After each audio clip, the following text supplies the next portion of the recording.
Welcoming everyone to Flyover Footy.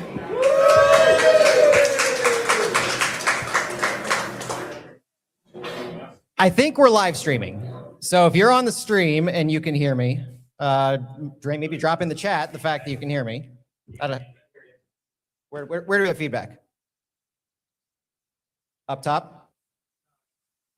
It's a little echoey. Oh, that's going to be interesting. Maybe if I don't talk as loud, it won't be that big of a deal. No, talk louder. Or if we move the speaker over here. Just hearing your voice more, Matt. We love that. Is it soothing? All right, well, thank you everyone for coming to Blue Jay Brewing. We really appreciate it. Our live show to kick off the 2026 St. Louis City SC season.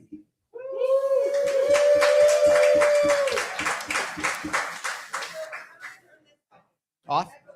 Okay. Okay. Maybe we'll talk even louder then for the speaker. Live stream sounds good. Audio seems good. Okay. I'm not going to pay attention to the computer anymore. Check that out. It's just you on Instagram. Just me. Just Santi. Good taste. Good taste. All right, everybody, we have a jam-packed show. So we're going to start the live pod recording here in just a second because, we've got business with KTRS. We've got to do the whole, Flyover Footy on Big 550 KTRS kind of thing. But from the bottom of our hearts, thank you so much for coming. We really appreciate it. Expecting around an hour and a half show. We've got Matchday 1 preview. We have season preview, Q&As, prop bets for Catherine Cares, the whole 9 yards. It's going to be awesome. And if you haven't brought questions, if you haven't brought comments for us, get those ready because we have a bucket full of scarves over here. And Mackay Joyner is playing the 10 this year. The other way to get a scarf is by coming up and asking a question. Okay, any question. And we have one special giveaway. I've had this for about 2 years now. It is a first edition Dave Lang Soccer Made in St. Louis. If you don't have one of these, tonight is your chance to win it. I have a trivia question in mind. If you've been a fan of St. Louis City since City 2, you may know the answer to the trivia question. So you're going to have to dig deep back into the history books here. Before we get started, though, I would like to invite Lauren Turley from Catherine Cares up to say a few words. If you haven't heard, which I'm assuming since you're here at Blue Jay, you will have heard. Lauren runs Catherine Cares and has multiple people here from Catherine Cares, charity partner for Flyover Footy for 2026. So we're going to have her say a few words. Before you do that, I went ahead and just started talking. I have to do the actual intro to the pod before we, get going. Welcoming everyone to Flyover Footy on the Big 550 KTRS. My name is Matt Baker, and we are live from Blue Jay Brewing to kick off the 2026 St. Louis City SC season.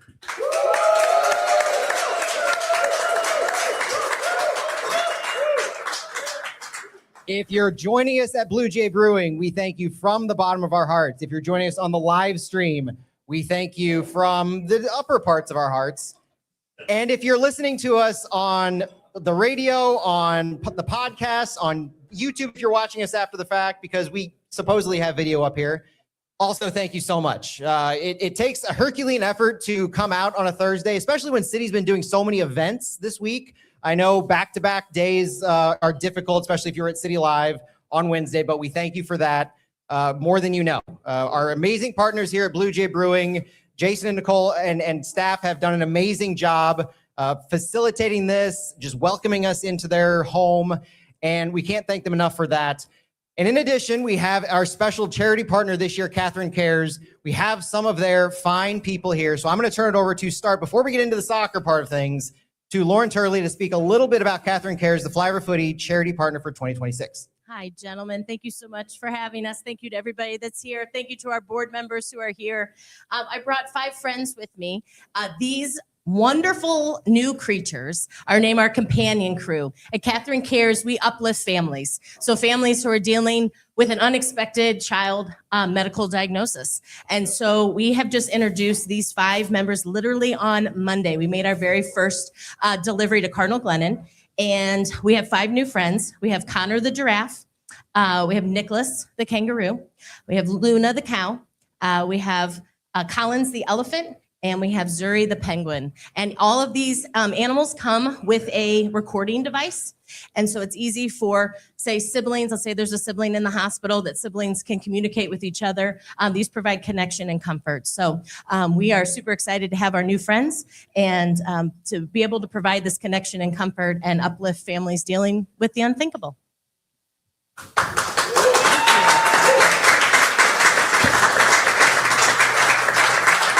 If you're here with us at Blue Jay Brewing, come up to the table. We have the companion bears here. We have information about them. We have, and alongside the Flyer Footy stickers and all that good jazz. And thank you to Flyer Footy and all of your supporters for supporting us this year. We're so grateful. So thank you. Thank you, Lauren. Really appreciate it. Looking forward to it. And I hope you can stick around towards the end because we have finalized our prop bets for the year. And so there will be continuous monitoring of donations throughout the year. Some of them will take actual analysis of the games to figure out if it qualifies or not.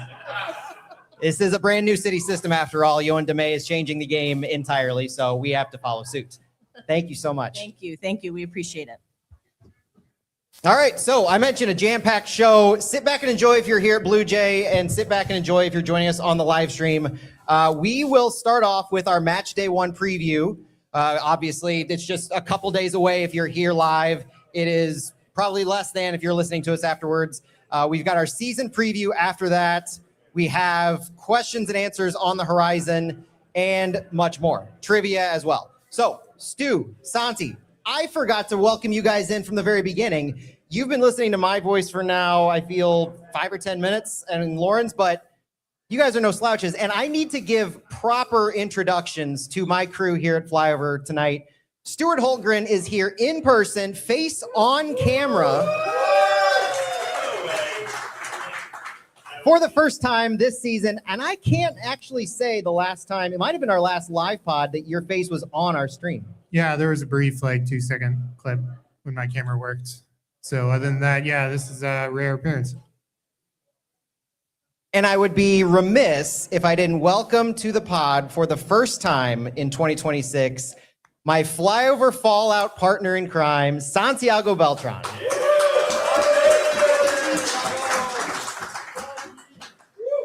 Thank you. So happy to be here and with the great turnout. This is amazing. Thanks, guys, for supporting us and ready to talk about this 2026 season. What a season it's going to be, too. We have a match in a couple days, guys. It's finally all come down to this. Preseason is over. The festivities are nearing an end, and we have Charlotte, the team where it all began with.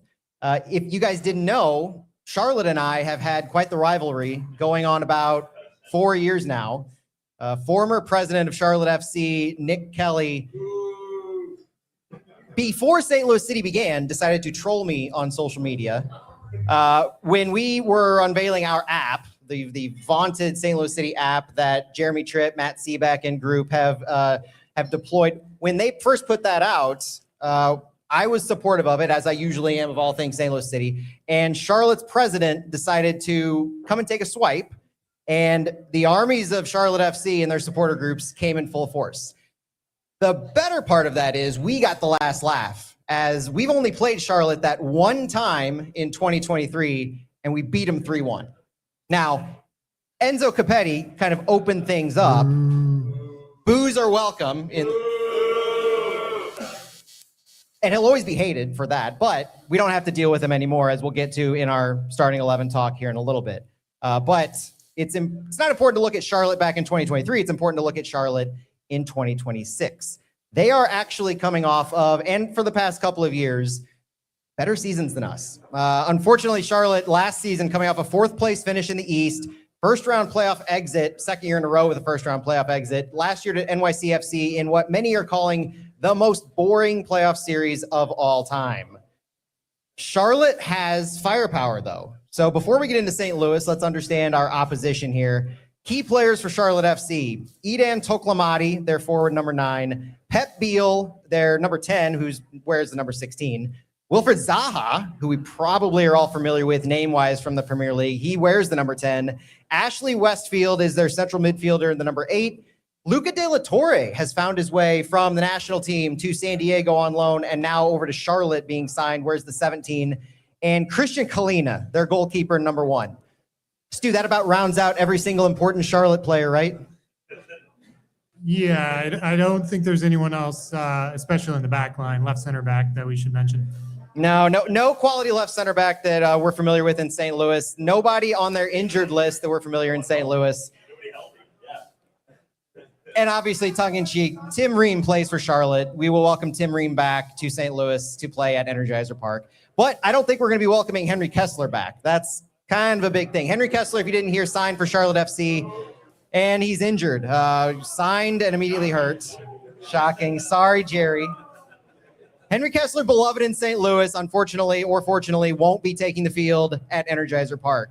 Now, knowing a couple of some information about which players to watch, those are their key players. Wilfred Zaha is a designated player for Charlotte. Tolkamani and Vargas are U22s. Pep Beal, Christian Kalina, and Ashley Westwood are all TAM level players. So a lot of their guys are their bigger signings, their more expensive players. Coming into 2026, they return a lot of their firepower. Toklamati had 11 goals last year. Wilfred Zaha had 10. Pep Beal also had 10. So 3 players returning had double-digit goals, slightly more than we are returning as far as our double-digit goal scorers. Kerwin Vargas, one of their U22 players, had 6. And they have a lot of firepower per 90 as well. Toklamati averages over half a goal per 90. Pep Beal averages almost half a goal per 90. Wilfred Zaha averages a third of a goal per 90. For reference to those stats, Joao Klaas last year averaged 0.37 per 90 and Marcel Hartl 0.27. So significantly more firepower, and especially more firepower returning for Charlotte. They lost a couple, but what they're returning really overwhelms that. Assist-wise, Marcel Hartl led our team last year in assists, but Pep Beal led their team with 11. Wilfred Zaha 5 and Ashley Westwood 4. The silver lining, I would say, for this team is that they had the 11th worst goal differential in the league. So while they have a strong goalkeeper, while they have a good attack, they are prone to allowing goals just as well. Stu and Santi, who scares you the most, or who would you watch out for on Charlotte's expected starting 11? For me, definitely Pep Beal. He had a great year. It's an important player for Charlotte. 10 goals last year, 12 assists. So the offense goes through him. So to me, that's the player to watch. Obviously, you mentioned Zaha, Kerwin Vargas, which we don't know if he's going to be available or not, but they have a lot of firepower. And if you look at the standings from last year, they scored 55 goals and received 46. So it's not like, they are one of the best offenses in MLS, but it was balanced. They scored a good amount. Also didn't allow a lot. You mentioned the goal differential. The goal differential, 9 goal plus 9, is still pretty balanced. If you compare it to City, we see 58 goals, minus 14 goal differential, but it's a team that last year I thought was gonna go far in the playoffs. I thought they were going. To me, that was my dark horse for MLS Cup, but obviously New York Red Bulls had something else to say, and they ended up exiting in the first round. Yeah, for me, Luca De La Torre is, of course, another Fulham connection that I'm interested with. But the San Diego native came back to the U.S. and played for San Diego FC last year on loan or full transfer from Celta Vigo in La Liga. So he joins. I think the issue with him with coming back to San Diego FC last year was they kind of bulked at the price for Luca. So he'll be, I think, the most interesting one to watch, just as we know what Pep will bring. We know what Vargas, Abada, if Vargas doesn't go, what these guys will bring. But I'm most interested to see how Luca does in that midfield paired with Westwood and Zaha out wide. One of the reasons that Luca De La Torre is so interesting to watch is because of the style of play that Charlotte runs. Whereas last year before, St. Louis was smash and grab. Charlotte is basically quite the opposite. They bring back their head coach, Dean Smith, for his third season as Charlotte's head coach. He calls their style flexible, rugged competitiveness, able to compete with lesser talent in the rest of the East. A full team effort is what they do. They're comfortable in possession, but they switch to the vaunted low block. And Johan DeMay talked about this in his press conference on Thursday, is that this is going to be a team that we have to break down. That in and of itself could pose some problems. And in fact, in the past, under previous St. Louis City styles, a low block was our kryptonite, Achilles heel nonstop. Charlotte is comfortable in possession. When they switch to that low block, it's going to be because they don't trust that a team can possess the ball. They're one of those teams that will say, we are more than happy to let you have the ball because we know that you can't beat us in that. No team in MLS sets a lower line of confrontation per backfield. They are dead last in average height of defensive actions in 2025. So we talk about the PPDA on the ball and what you allow. They do not engage. They will drop back just as quick as they can if they lose possession, and they are more than happy to regain possession in their defensive third. In their build-up, patient, balanced, but they have that ability to attack quickly with Zaha, with Beal. So if they're able to turn the ball over, they will strike quickly. More often than not, I think, especially with what we expect Johan DeMay to do, and we'll talk about City plenty in a moment, it wouldn't surprise me if they drop back and we see them just bunker down early on in the game. I would say that Toklamati is a goal-scoring phenom, but he doesn't do much else. He doesn't initiate a press. He doesn't move high. He drops back into that forward line just as much as anybody else. Most of his goals added, if you know that stat that we like to talk about, goals added, which is it calculates every single play on the ball, whether it's receiving, passing, shooting, fouling, any action that you have. All of Toklamate's goals added come from receiving and shooting, but it's receiving. He doesn't pass, he doesn't press, he doesn't foul. He just receives the ball high and then plays towards goal. He's not involved in any of that other buildup. But you know who is involved in that buildup? Pep Beal. Pep Beal is my player to watch for this entire match because he's the creator that I think rivals Marcel Hartl. Pep Beal has everything you'd want in chance creation, in transition. Toklamati was called by American Soccer Analysis as a dark horse golden boot candidate, but all of the buildup, all of the work is going to come from Pep Beal. Santi, a lot of the experts have Charlotte finishing in that 3 to 8 range, with a lot of them landing 4 to 6. Firmly a playoff team. The depth is an issue. So where do you see Charlotte being most vulnerable based on how we see them tactically playing out? Well, I'm a little worried about the low block because that was something we couldn't do in the last 3 years. Maybe with the new coaching staff, the team will be able to break that down. So I think in terms of the defense, I don't think that will be when they will be vulnerable, but I think we just have to defend well and make sure we neutralize Bill. I think that's where there is an opportunity. If you take care of their best player, obviously you have to keep an eye on other spaces that can open, but I think the opportunity where City needs to focus on is Pep Bill and the other playmakers. So, Stu, let's look at Charlotte's starting 11 as we round out our look at them. Charlotte is expected to come out in somewhat of a 4-2-3-1. Like we said, they like to bunker, they like to drop back, they won't possess the ball as much. Their starting 11 basically looks like Harry Toffolo at left back, Tim Ream at left center back. I have Andrew Privet at right center back and Nathan Byrne at right back, if you know any of those names, which we didn't before we started doing homework. Ashley Westwood will be their defensive midfielder, and Luca De La Torre will be their central midfielder. Those two guys are going to be the engines that move this. And then Wilfred Zaha, Pep Beal, and we have Kerwin Vargas potentially as their right midfielder. But Kerwin Vargas earlier this week was in concussion protocol. Stu, what is the latest on Kerwin Vargas? So Kerwin Vargas trained yesterday, so I'd say he's still questionable for Saturday, but more than likely we'll see him start. And then Aiden Toklamate is going to start their number 9. Any differences you can see in what we expect from Charlotte in the starting 11, Stu? Not really. Charlotte fans are a little upset and a little wary about the backline depth that they have. So whereas we have a riches of center backs, some good, some bad, they don't quite have as many center backs.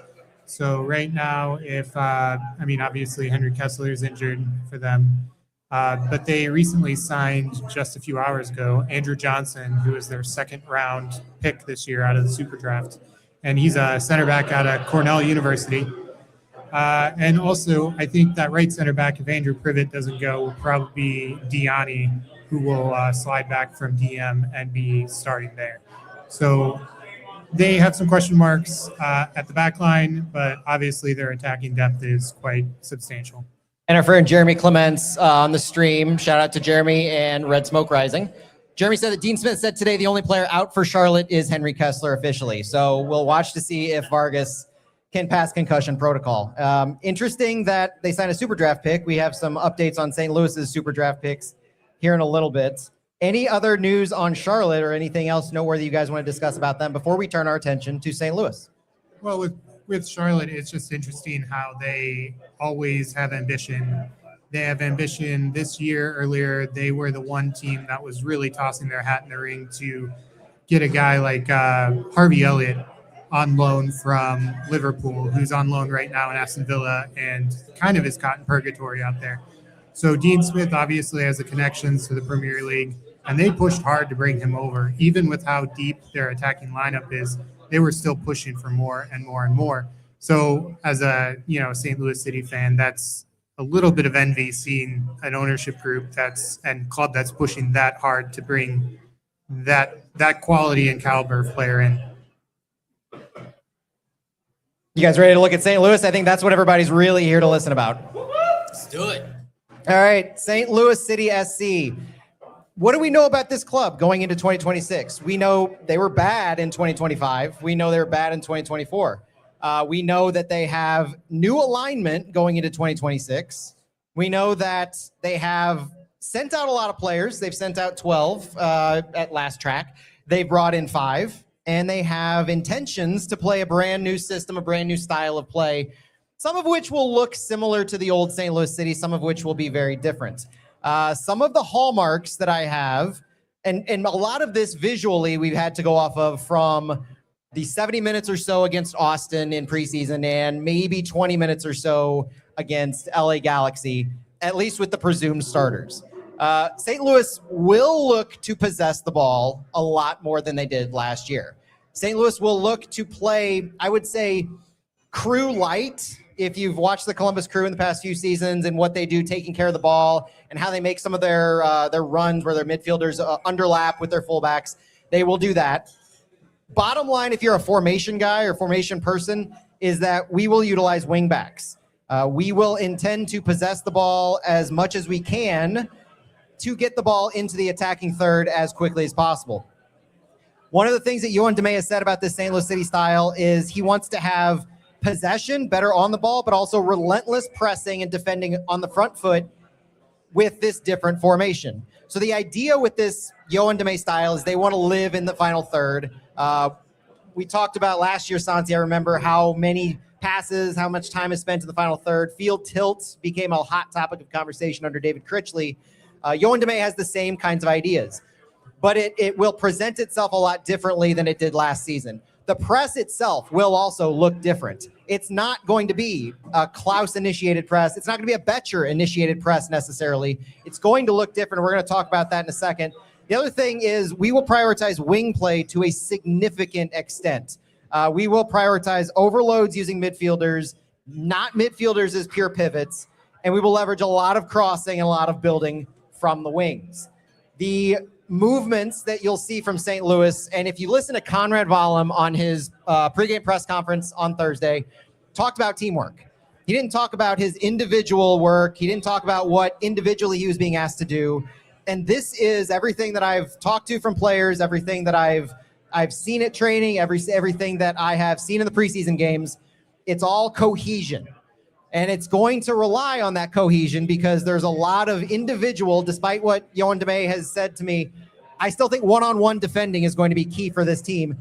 But the way and the reason that they're going to be 1v1 defending is going to be because they're moving as a team. When they high press, they may end up as kind of this midfield pivot, this midfield block, and then like an accordion. Watch this on the game when you watch it. If you're watching it at home, watch it on the feed. If you watch it in the stadium, watch this accordion look that they're going to have. You can see it in the Austin game a little bit, where if they couldn't regain possession immediately in the final third, they'll drop back. They'll be combined a little bit and really tight. And then as they're able to push the offense back towards their own goal, they expand again. And if they can't, they'll fall back a little more, and you'll see more of those wing backs drop back as a 5-man back line. I would say that we think the players are going to respond at the start of the season as well as they can be expected to, given 5 or 6 weeks of learning this Yoann Damet system. One of my big takeaways overall for this St. Louis team, and if you notice, we didn't dwell at all on specific finishes from last season, because this team is so different, because what they're learning is so different, because of the total turnover minus Baggio on the coaching staff, is that they can say that they're going to have a St. Louis City style on press. Everything else is different. Daniel Edelman, brought in from Red Bull New York. Under a typical St. Louis City style, Daniel Edelman would be right at home. He's not going to be right at home with this, and he said as much. He's going to be looking to be better on the ball, and that's a different facet for his game. So to start this season, and we'll get into our season predictions in a little bit, but Charlotte and beyond, my expectations are tepid, and they're realistic. I'm not saying don't be excited, don't be wanting this team to win. That's an underlying thought in all these conversations, is that this team wants to win no matter what. But they understand that this is a learning process. Corey Ray came in beginning of November. Yoann Damet came in beginning of December. All of the players that we signed have come in January or beyond. So this is a team very much in flux. All of the players that were brought in specifically to play this style, to leverage player profiles that can be suited for this style. The other players who are remaining, little less so. A lot of question marks. Even Edu Leuven, when I talked to him a few weeks ago, he admitted just how difficult it was to learn this system and what they're being asked to do. And it's not like they're learning how to play soccer. It's learning those initial muscle memories of what to do when you get the ball. So the idea isn't just to spray and play, to smash the ball forward, to let Roman Berkey play it up to Simon Betcher, let him hold it up somehow, and then everybody sprints and they play off of him. That's not what we're doing. We're not doing that with McSorley. We're not doing that with Song Bin. What we're doing is playing the ball out of the back. We're being more intentional. We're asking the defense, when we have the ball, to come and get us. And you'll see this from our center backs. You'll see this from our midfielders. When there's space, they're either going to take it, or more often than not in this system, from what I've seen in these games, these players for St. Louis are going to invite pressure. So that's why this game against Charlotte is so fascinating to me, because you're having a team of Charlotte who is allergic to pressure. They do not want to press. And a St. Louis team that will look to invite press. I think this is going to manifest itself in St. Louis taking space and then making the defense meet them head on before then finding a pass. The question is going to be, for me, how successful can they be on these first touches? How much care can they take with the ball? Santi, you've seen training, you've seen the press conferences, you've heard all the players talk.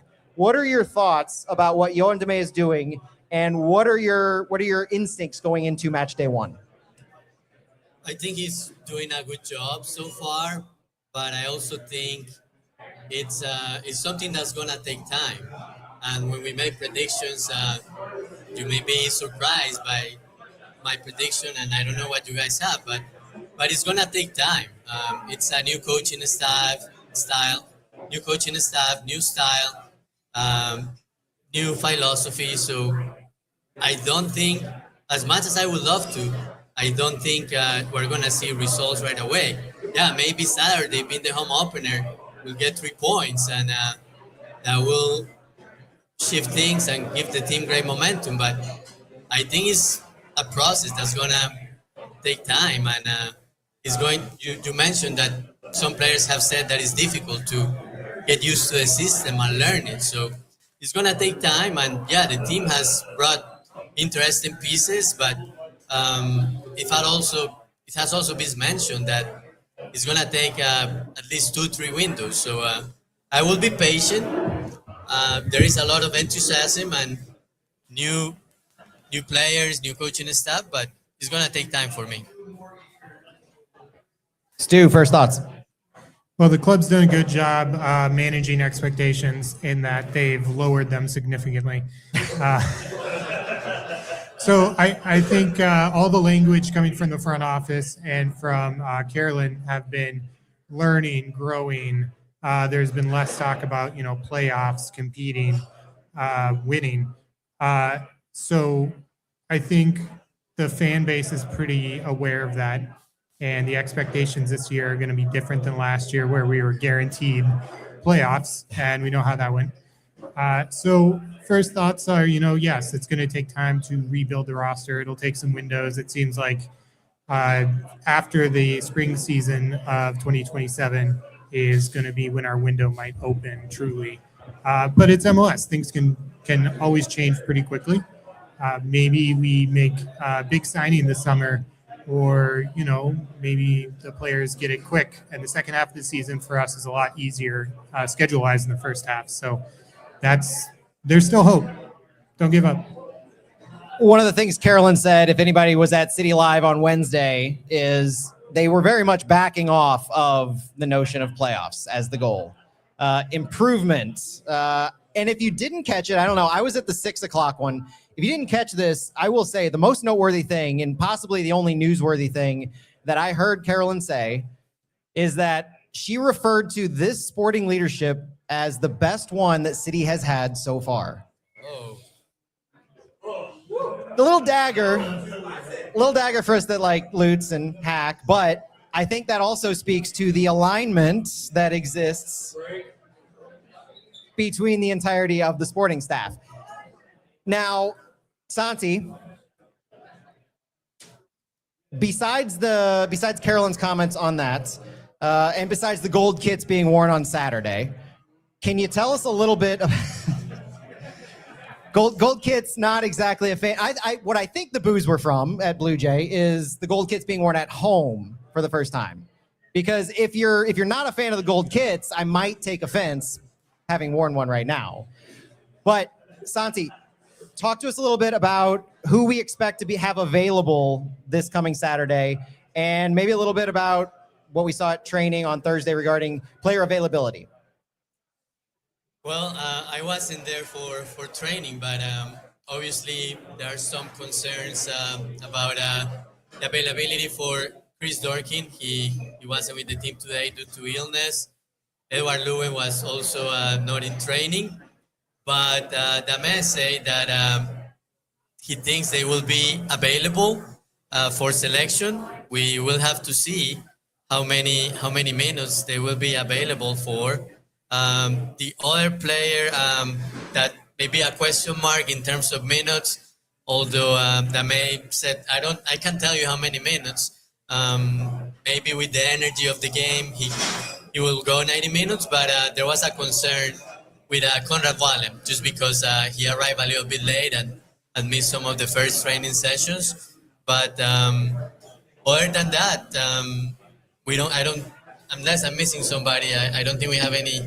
Nothing new. Yeah, nothing new besides Chris Durkin with an illness. Edu Leuven wasn't at training on Thursday. We all know what's going on there. Flufal, Tomas Ostrak, Mbake is still not here. Though there is a question about whether Mbake is here, just not here. Similar to Conrad Wallem last season, Mbake may be in town. He may have had a flight, but he's not training yet. Yohan Demay said, expect Mbake Fall to be here next week, or Mamadou Mbake to be here next week training. Besides that, the only noteworthy things that I would say are at training this week, or training Thursday, you saw guys like Palmer Alt, you saw Zach Lillington, you saw Cooper Forcellini, you saw Alex Junt, the academy player who'd been in camp, but none of them are getting signed. Yohan Demay, if I understood him clearly on Thursday when I asked, said that none of the players, Super Drafts, Trialists, or any of the other kids, mentioning Alex Junt, were signed. They were looking for City 2 for all of them, and they would probably be joining City 2 today, hopping a flight for their preseason camp. With that being said, and injuries to Falufal, Tomas Ostrak, Tyson Pierce has a groin type injury, if you weren't aware of that. You have Chris Durkin. You have Edu Leuven. That's going to be probably the biggest question, right? There's some questions, but I think everybody wants to go into starting 11s. That's a good topic that I think we should be talking about for a minute, because starting 11s are one of the most contentious things right now. I've got my starting 11 that I'm pretty confident in. Stu, I know you might have a different opinion, so I will start us off. How about that? All right. My starting 11 for Charlotte has, shocker, Roman Berkey at goal. From left to right, because that's how I read mine, Dante Pulvera, Timo Baumgartel, and Jaziel Orozco, with Rafael Santos as our left wing back, Miguel Perez and Daniel Edelman in the central midfield, Conrad Vollum on the right wing back, Marcel Hartl, Songbin Zhang, and Simon Betcher, two attacking mids and a striker. The caveat for Miggy Perez is obviously Chris Durkin's health. If Chris Durkin is good to go, then Miguel Perez does not start. You guys read your starting 11s, and then I'll explain why I'm thinking the way I am. Well, I love that you have Miguel Perez on your starting 11. It's the redemption story of 2026, the rise of Miggy Perez. I hope you're right. Mine is Roman Berkey. Then I have three in the back with Paul Barat, Timo, and Kyle Hewer. I didn't want to go with the same three as you, so I was like, I have to put somebody else. I have to make it interesting. Then as defensive wingers, I have Santos on the left, Dotland on the right. Defensive midfielders, I have Edelman, and I'm hoping Edward Leuven is available. Yes. I know it's a long shot, but if he's available for 45, I think he will start. Then I have Marcel Hartel and Conrad Wallem and Simon Betcher as the number 9. To be clear, I mentioned Chris Durkin would be my next. Edu Leuven is obviously the top choice in central midfield alongside Daniel Edelman.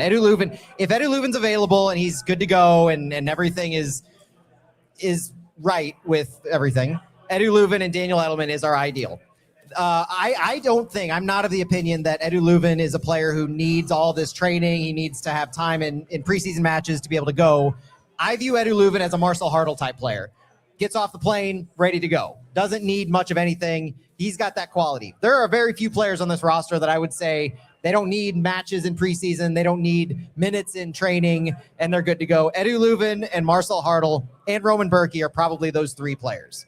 So I had to caveat because I was digging down to Miguel Perez, and I'm getting a lot of interesting comments here on the chat. Oh, no.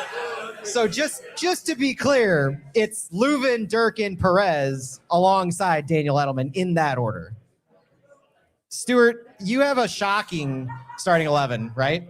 No, actually, Santi's pivot aligned with mine, but Oh. I'm gonna just throw an audible out there, and I'll go Berkey, Pulvera, Baumgartel, Hebert, There it is. Santos, Edelman, Durkin, Vollem, Hartl, Singbin, and Betcher. We'll say Durkin gets over whatever mystery illness Yeah. he has, so we can see that double pivot. Well, I was worried that there was some, bug going around because Lucas McNaughton was injured or ill earlier this week. On Monday, Lucas McNaughton was not in training because he was ill. He's fine. He was in training by Thursday. Now it's Chris Durkin. So talk to me about Kyle Hebert over Jaziel Orozco. And for that matter, over Josh Yarrow. Well, to step back for a quick second, we talked about the gold kits being used, making their debut on Saturday. Are we going to see a new hype song? Are they going to go with "The Best" by Tina Turner? Took the words right out of my mouth. I don't know if we have to, but I would almost be more surprised if we didn't have a Tina Turner hype song at this point, given everything that they've gone all in on Tina, than I would be that it was something else. But if in fact that happens, which it may, because this club has done a few things differently in year 4, not having Muse is going to be jarring to say the least. It'll definitely be a change. To go back to the center backs, I'll have to say I'm not the most comfortable with Orozco back there. I'm more comfortable with Hebert, which is maybe an unpopular opinion. But Hebert as your, 5th choice MLS center back is not your worst option. I know there are some people who listen to this podcast who absolutely love hearing that. But really, if we have Falufal and Mamadou Mbake both injured, we're going to be really hurting for center back depth at that point, anyways. So we play with who we have healthy at that time. We're kind of scraping the barrel, unfortunately, to start the season. I'll take a step back though, because there are a lot of people that I was talking to this week that we're starting to put different players at different positions. So I want to talk really quick about some of those players, namely Dante Polvera, Conrad Vollum, and that's probably the two. So what that means, Dante Polvera, if you remember listening to us, came from Aberdeen. He's mostly a central midfielder. He was brought into St. Louis specifically to play center back. And that's where he's been in training, in preseason games ever since his arrival. And that's where he's going to stay from everything that I've seen. Conrad Vollum, another player who last year, Conrad Vollum played a good 8 or 9 different positions, left back, right back, both central midfield spots, both attacking midfield spots. And I even think he pressed up at striker at times. But he's been playing the right wing back the entirety of preseason and everything I've seen in training. Now, I haven't been to every training. Then every training's open, so they could have done some things behind closed doors. The takeaway that I have with that, though, is that Yoann Damet is clearly prioritizing consistency in this lineup. He's not prioritizing best 11 overall. So I likened this the other week to EAFC or FIFA, where you're building your lineup, right? You have a formation, you have players. Maybe you have a formation that's, let's say, a 3-4-2-1, and you have a guy who's best at central midfield. Maybe he's a 78 at central midfield. You move him back to center back, and he drops down to a 76. Okay, not ideal from an individual perspective, but what if you have other center backs that are, or central midfielders that are 78, 79, 80, and you've got this one that's about right there, but your center backs, 70, 71, 72. So a 76 overall center back is better than a third 78 overall central midfielder. That's the analogy that I have here in the roster build and what they're doing. You compare Polvera to an Orozco, to a Hebert, to a Yarrow. Polvera is clearly prioritized for his ball handling skills, his capabilities, in that wide center back position. He's not the central center back. That's Timo Baumgartel. He's not being asked to drop back and be that last defender. He's the player who you can step up into a central midfield spot, and you're comfortable in how he can distribute.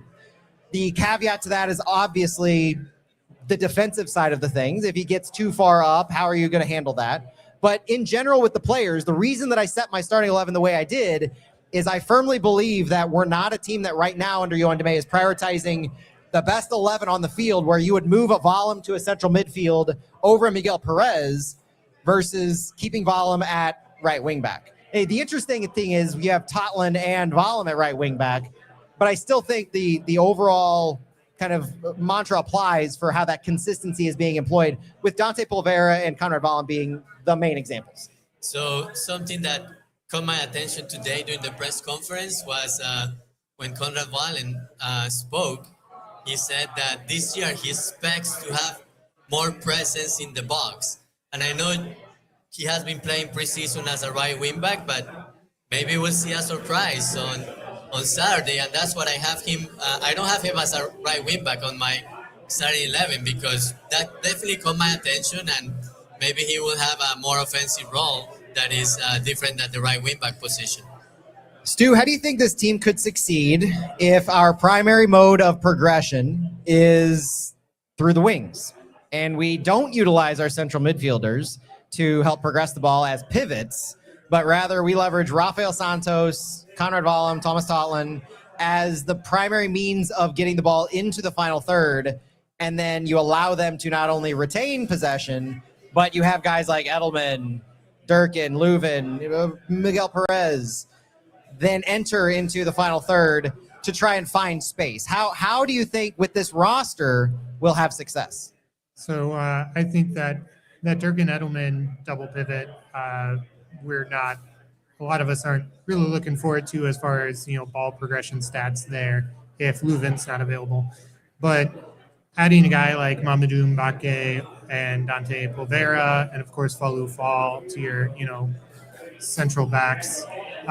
Their progression skills, their ball skills will help a lot, obviously, and kind of negate some of the negatives that double pivot's bringing. So, overall, show me where the goals are going to come from. Where are the goals coming from? So, in the end, we can get the ball down to the final third, but who's putting it in the net? Took the words right out of my mouth. I have 4 or 5 questions here for City going into the match. The first one, Santi, pretty generic, so take it however you want. How much will it all have come together for St. Louis City in match day 1? Everything Yohan Demay has been trying to get him to do. How much polish do we see match day 1? All the alignment. How much alignment will there be down to the players? I'm gonna say, let's say 75%. It's Oh. still a work in progress. I don't think it's gonna be perfect, but I'm very optimistic. I think the guys are gonna get it done. And I had a chance to talk to Simon Betcher during media day, and he sounds very confident, and he wants to be that goal scoring guy. So hopefully that translates into some goals, not only on Saturday night, but during the season. Stu, this one's an easy one, I think. How much will the home crowd and the first match make this a dogfight and just a dirty battle with the weather and potential rain? Not likely anymore, but potential. Versus the obvious predictions that Charlotte seems like an objectively speaking better team and a more prepared team under Dean Smith year 3 than St. Louis. Well, it's MLS. It's always hard playing away from home. And I think last year Charlotte was something like 6 wins on the road, 10 losses, and 1 draw. So, for a team that finished that high in the table, they still weren't winning every away match. They were losing more than they were winning. So I think the crowd involvement is going to obviously play a big part. The club will need everyone out there cheering on the team. So we'll see. It's MLS. Anything can happen. Any team can beat everyone. It's also why, if you're placing bets, it's a bad league to bet on. One of the interesting facets of this game that I don't know if anybody realized, or maybe you did, and there's a lot of other things going on. This match kicks off the 2026 MLS season. 1:30 p.m. is the first match. All eyes will be on St. Louis, not just this match, but on St. Louis, with this being a home match.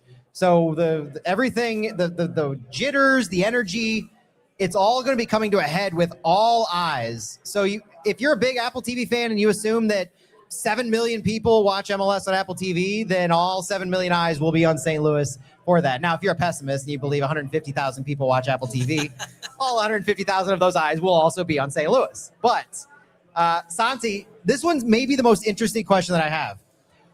What players are most likely to shock fans in their production and performance this week? This week? So expectations we have for everybody, newness, which player or players would you expect to shock fans the most in a good way or a bad way? I think Daniel Edelman is gonna surprise people, and yeah, he had a great trajectory with New York Red Bulls. Has been in national teams under 20, play World Cup, but I think he's a great addition and he's gonna surprise people. And the other one I mentioned it. I know a lot of people are not high on Simon Betcher, but I think he's gonna surprise us on Saturday. Who's not high on Simon Betcher? I know a lot of people that are not. Simon Betcher, the man who was top 10 in Major League Soccer in 2025 in expected goals per 90, Simon Betcher, my all-time favorite stat that I'm going to be repeating, top 10 with over 1,250 minutes, that is. Simon Betcher, who is not Klaus, but is not being asked to play the same striker position as Klaus. Am I talking myself into Simon Betcher being my player most likely to shock fans? I think so. I'd like to say Makai Joyner, but I think I'm talking myself into Simon Betcher. Joyner is going to play the 10. I'm going to use this as an opportunity to say I think Makai Joyner has the chance this year to usurp Sangbin Jong as that right attacking mid. We haven't gotten to our crazy predictions or our prop bets yet, but I'm just going to throw that one out right now. You can, I mean, we'll take it however it falls right later this year, but that's where Makai Joyner is playing, is that right attacking mid in relief of Sangbin Jong. So I think there's potential there. Now, Stu, I'm going to ask you the same question. I got to get your answer on this one. Well, we've already seen him, and you've talked about how he's bounced around and kind of been the Swiss Army knife of the club. But I think dedicating Conrad Wallum to one position this year, we'll be able to see a lot more of his quality shining through. So I think if we get a full season of him at right wing back, we will absolutely he'll surprise some people. His quality and potential is really quite impressive. All right, I've got a couple more questions. So matchup wise, how effective can City actually be in possession? So it's always nice to talk about possession. It's always nice to talk about playing with the ball. Personally, I find playing with the ball a lot more entertaining than what previous versions of an entertaining St. Louis City style was attempting to be. You send the ball long, you have maybe 2 passes, and then you take shots. Well, what game was it last year? FC Dallas, where we had 60, 80 shots. FC Dallas. Maybe at home, maybe it was like 0.2 XG total or some nonsense like that. I don't like that style of soccer. I don't like the smash and grab. I like intentional buildup. I like the tiki-taka to an extent. I like the beautiful passes, the beautiful cuts and runs. So Santi, we know what Yohan Demey is talking about with his system. How effective can St. Louis be, knowing Charlotte's going to let them possess, but also Charlotte's going to be dropping back into a low block? So what realistically should we expect for this? And give it an over under 50% chance of sustained success against Charlotte, specifically against Charlotte. I think it's going to be a good test against a team that likes to drop back and is going to invite City to possess the ball. The question is, how are you going to be able to open spaces if Charlotte is not inviting you to possess and just wait? City is going to have to have a different variations, different plays that is going to need to use to move Charlotte around and maybe move the defense and the defensive midfielders around to create spaces. But it's a good test. It's going to be difficult. I don't think it's going to be one of those that they're going to score in the first 10, 15 minutes. It's going to require a lot of patience to break down that defensive formation by Charlotte. But one thing that I think is advantageous for Yohan Demey is that he came from the Eastern Conference. With Columbus, they played Charlotte twice. So there is some more familiarity than if he was playing against a Western Conference opponent that maybe will be new to him. Any final comments, guys, about St. Louis City, the matchup this weekend? We've got our starting 11s out. We have questionable depth at our disposal right now. And if you have, so I don't do graphics when we're live, apparently. So I don't have a nice producer at hand, but I will say some depth ideas of who to expect, because the game is not won at the beginning. The game is won at the end, as we all know, from 2025 St. Louis that conceded about 1 billion goals in the last 15 minutes of every single match, at least under Olaf Melberg. The depth for this team, digging back into the memories here, on the left side, Celio Pompeu will play left wing back. Questions about Celio's depth or defense? Yes. Questions about Celio's involvement in the attack? I think everybody wants to see more Celio in the attack. But from all indications, games, training, everything like that, left wing back, you have Rafael Santos and Celio Pompeu. Center backs, I'm going to use my starting 11. I hope you guys don't mind. Yeah, that's fine. With Falou Fall and Mbake Fall both absent, center back depth is looking something like Dante Polvera, Timo Baumgartel, and Haziel Orozco, with the backups there being Josh Yarrow, Kyle Hebert, and Lucas McNaughton. Lucas McNaughton is a central center back backup. Center backs, I don't know how much we're going to see the subs, but that's for knowledge. Right wing back depth is probably the most interesting one. Conrad Wallum, Thomas Totland. I refer to that one as a true 1A, 1B, in depth because Santi mentioned we don't know how much Walham's going to be able to go with having arrived so much later. I expect him to start, but Thomas Totland, 1A, 1B situation. Midfield is now the most questionable place in the entire field with the extenuating circumstances. You have Daniel Edelman, who is a locked and loaded starter at central midfield. But then on the other side, the other option would be, in order of operations here, Edu Leuven, Chris Durkin, Miguel Perez. Beyond that, Cooper Forcellini's not with the team anymore. He's with City 2. So it starts to get really questionable at that point. And in fact, if neither Leuven or Durkin can go, that might be the X factor that ends the game, is who takes relief for Miguel Perez at the end of the game. But looking into the attack, you have obviously Marcel Hartl, Sangbin Zhang, and Simon Betcher. The relief for Marcel Hartl, Cedric Teuchert. Cedric Teuchert is healthy. Cedric Teuchert is in goal-scoring form in preseason. Cedric Teuchert is not a starting 11 player at the moment. The relief for Sangbin Zhang, who plays the 10, is Mackay Joyner. Mackay Joyner will be on that right side when Sangbin needs some subbing. And then Simon Betcher has Brendan McSorley. Brendan McSorley has had himself a pretty good preseason as well. Last comments, guys. How do you feel about that depth? Could be better, could be worse. Way to hedge your bets there, Stu. Yeah, no. It's Some sick analysis. From everything I know and everything I don't know. No, I mean, what can we say? It's a work in progress. Obviously, Klaus leaving was not ideal at this time of the season. So losing your starting number 9 that this close to the season was disappointing. But it'll take a while to rebuild the roster that Lutz left behind and John Hackworth left behind. So, bringing in guys like Santos, those were great gets. Polvera seems to be, he's going to be a surprising player. So I feel a lot better about this club than I did, a month ago. I know everyone is kind of lowering their expectations. So, but once your expectations are the bottom, you can only go up.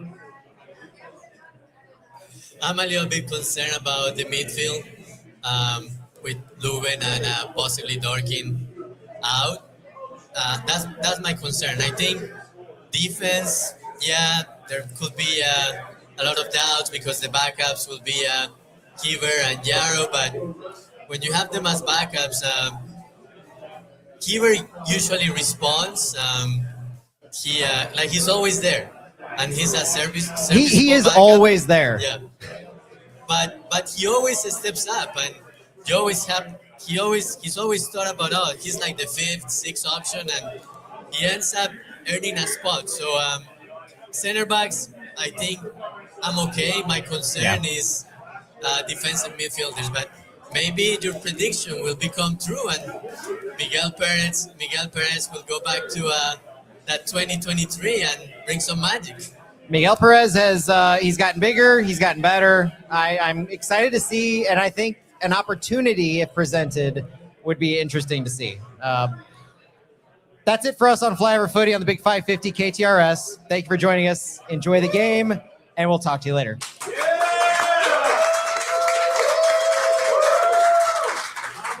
Oh, by the way, we're not done with the pod. By the way, that was radio. This is how the magic happens. I have like 2 more hours. You have to do something so that you can then cut it off afterwards. This is where it's up there. If you guys listen to the actual pod and you in the past season, you'll notice that we've introduced ads, which we talked about this a long time ago. This is where the ad would be. This is where the ad would be inserted. So you always need a break. Grab another drink. Grab some. What time is it? Nope, food's closed. We're gonna hit the wind down here in just a second. Any thoughts on what we can call the wind down for 2026? I've heard Ale Up is a pretty good one with Blue Jay.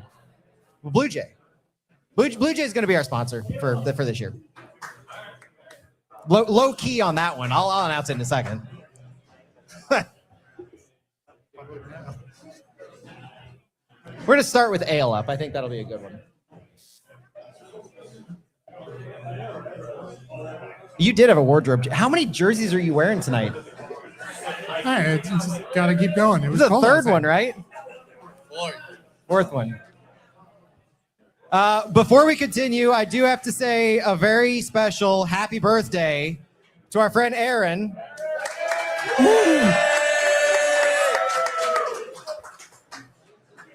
You can sing if you want.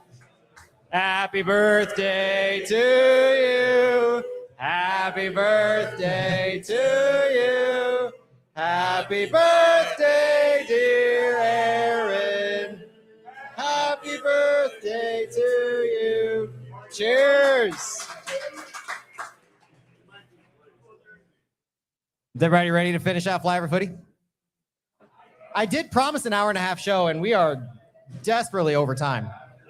So we're gonna go fast paced over the next couple of things. If you have a question that you want to ask us, we will kick you off. We will not kick you out. We'll kick off with you when we get back. Stu, you got your mic ready? You're gonna be the handoff to the. All right. Yep. There you go. All right. We're bringing it back in. Welcome back to the Ale Up, a newly named segment. If you have thoughts about that, DM me. Don't put us on blast. But part of the Ale Up is our new partnership with Blue Jay Brewing. They're not just a one and done, just like they were last year. Although I came here pretty much every pregame. They will be. You'll probably see them, hear of them, see me drinking their beer throughout the season. They are one of my family's good friends. We've known them for a long time, Jason and Nicole, and they've become a really nice spot on pregame for St. Louis City. Like, objectively, a good spot. Beer garden, good beer, and they've been named the best new brewery in 2025. I can't remember. Yes. I can't remember the actual, publication that said that, but what's that? USA Today. Well, USA Today, they're in the competition, so if you go to USA Today for the breweries, you can vote them the best new brewery this year. Please do. Guys, we have a jam-packed ale up, but first I want to offer anybody at Blue Jay Brewing, because this is our live show, do you have any questions? And I will caveat this with, we will answer anything, absolutely anything, and if you're gutsy enough to ask us a question, you get a scarf.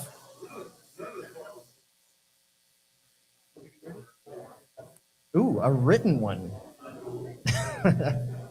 Is that really the question?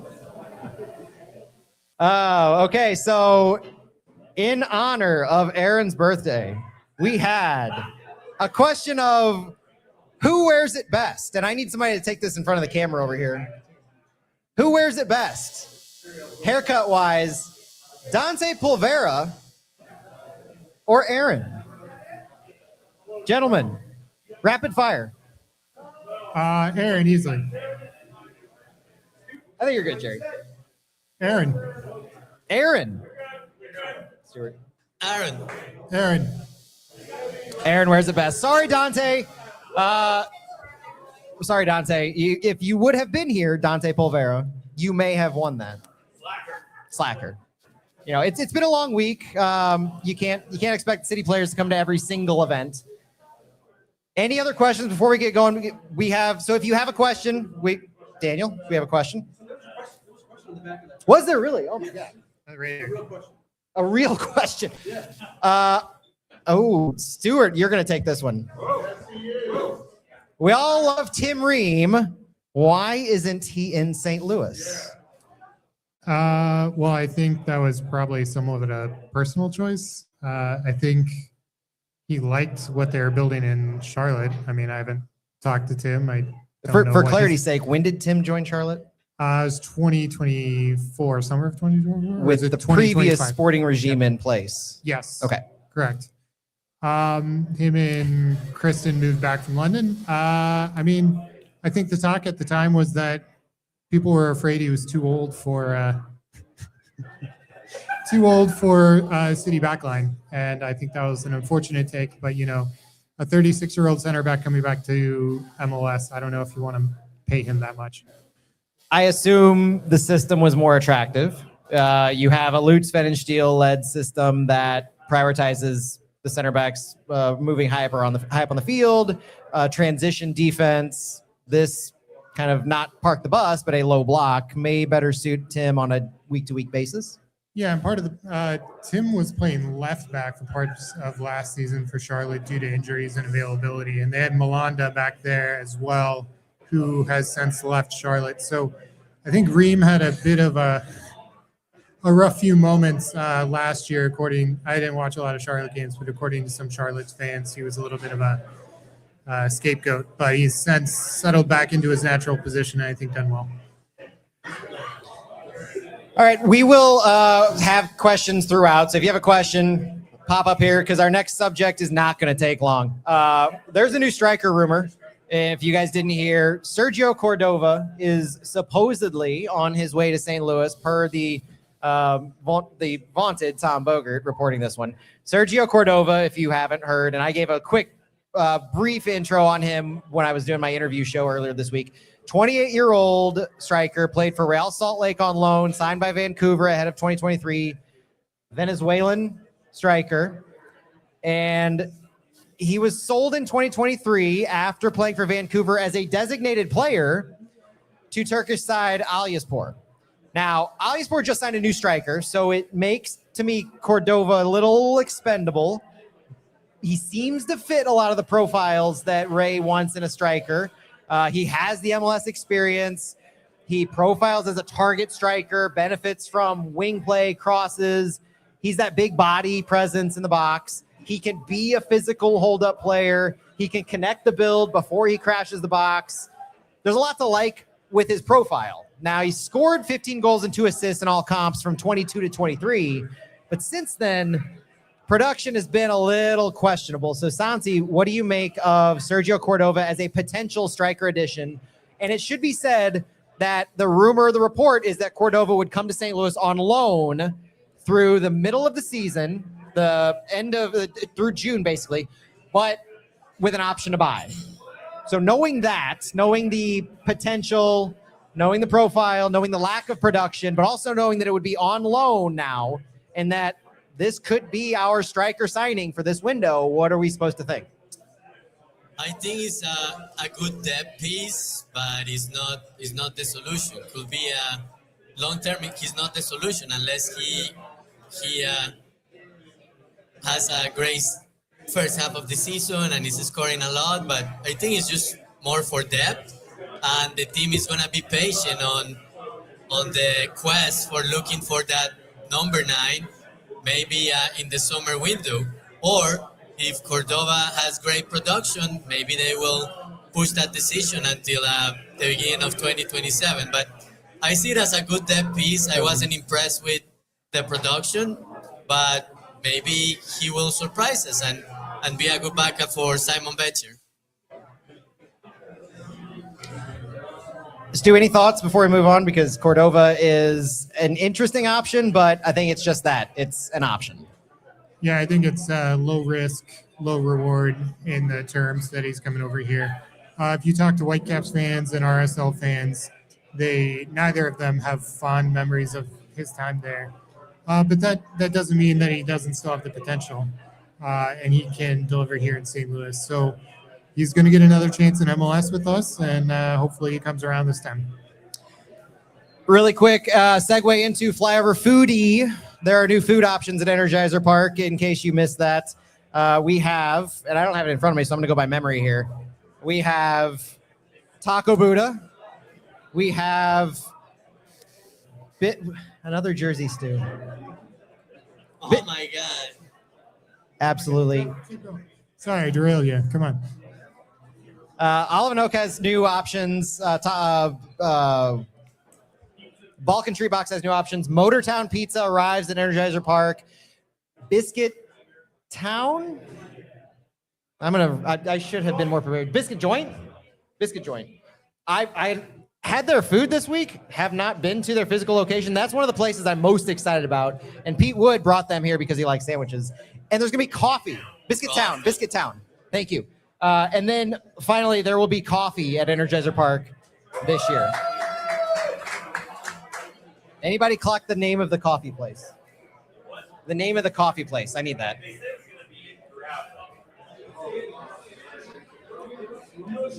Goshen, yes, Goshen Coffee. Thank you. Boy, I wonder what people are listening to this are going to think, because we haven't done a live show in a year, so hopefully you enjoy that a little bit. Guys, let's pivot to a season-long preview. This is where we start to look at things big picture. Discussions about the league. I'm just going to go with what the consensus opinion is about who the dangerous teams are to watch.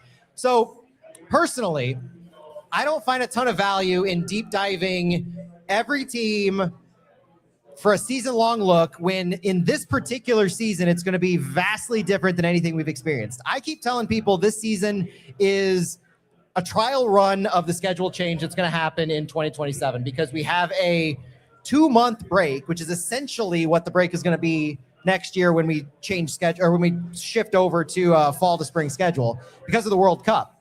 So looking at what teams are going to do at the end of the season is nearly impossible. The value to me is looking at predictions, because it weights teams that are going to be successful now.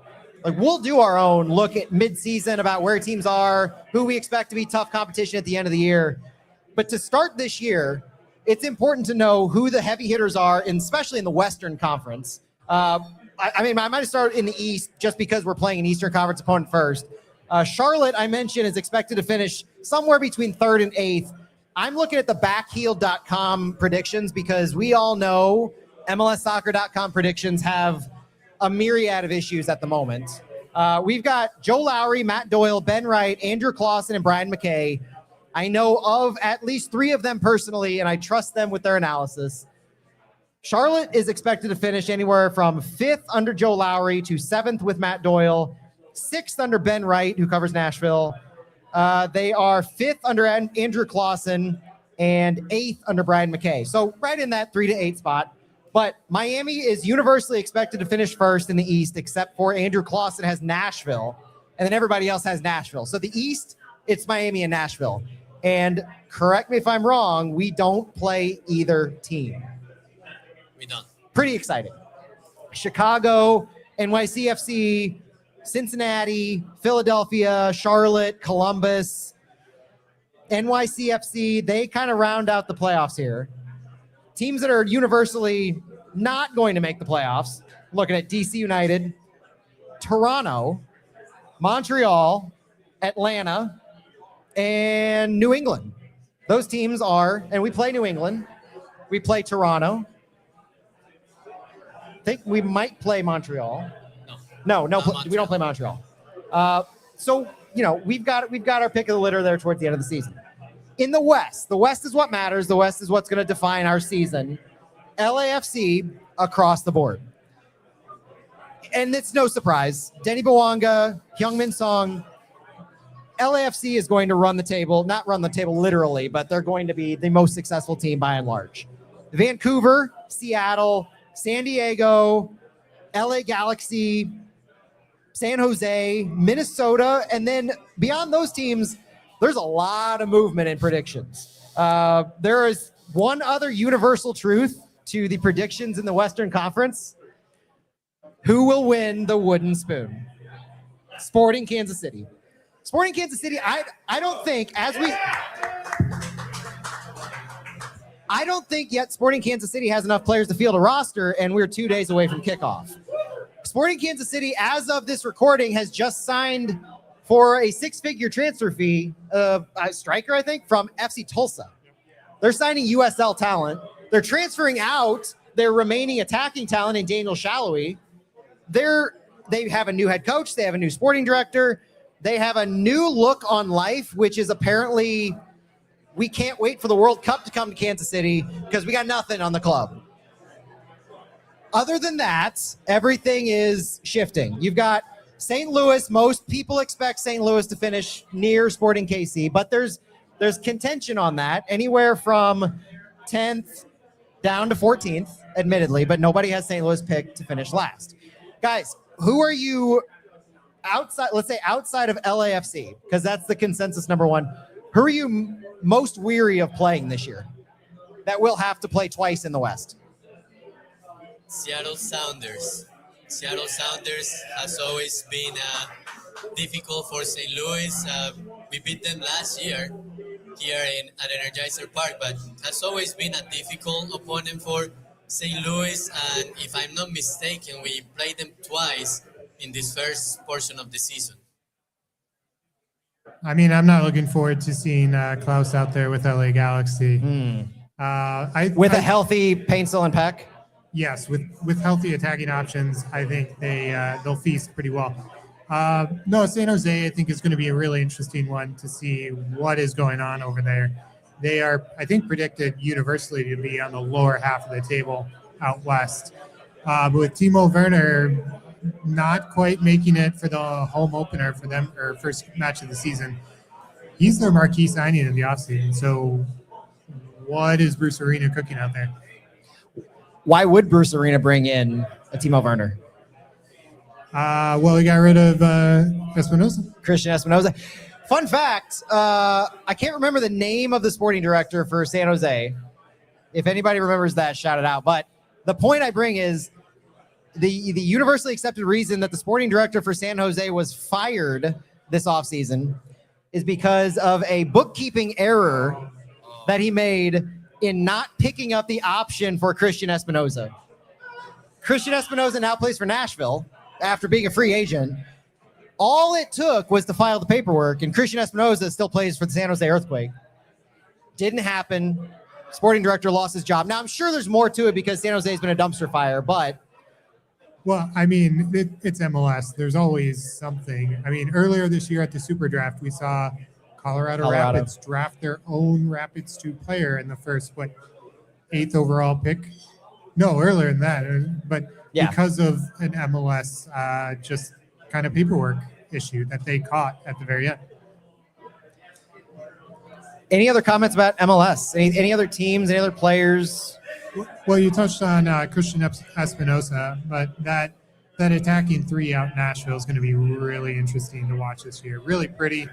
It'll be fun to watch them and, kind of not cheer against them necessarily. You can cheer against them if you want or not, but as a neutral, they'll be a fun team to watch.